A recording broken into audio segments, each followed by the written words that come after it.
Бяцхан Монгол 4 улирлын цэцэрлэг бэлтгэл бүлгийн багш Мэдэг Бадам.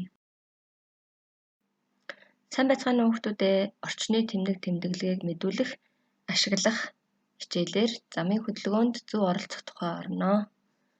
Замын хөдөлгөөний 3 дүрэн байдаг. Сонс, хар, зогс. Зогс гэдэг нь эхлээд замаар хөндлөн гарах аюулгүй газраа олж зогсно. Хар гэдэг нь зам хөндлөн гарахдаа замын хоёр тал руу сайн харж өгнө.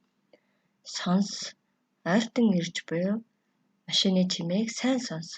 Тээврийн хэрэгсэл байхгүй буюу машин зогссон үед баруун гараа дээш нь өргөн замын хөдөлгөөнд оролцож эхэлнэ.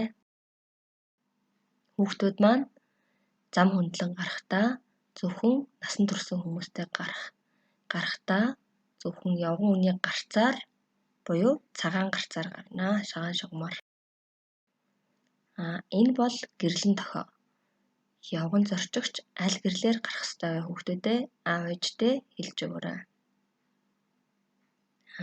Мэдээж ногоон гэрлээр гарцгаана тийм үү? Гарцаар зам хөндлөн гарч байгаа ч маш болгоомжтой гарах хэрэгтэй шүү. Энэ зурагт автобусны наанд байгаа машин хүүхдийг огт олж харахгүй байгаа. Тийм болохоор маш сайн анхааралтай харж байж гарах хэрэгтэй. Өнөөдрийн хичээл дээр хүүхдүүд маань ногоон гэрэл цагаан шугамны талаар мэдэж авсан гэдэгт багш нь итгэлтэй байна.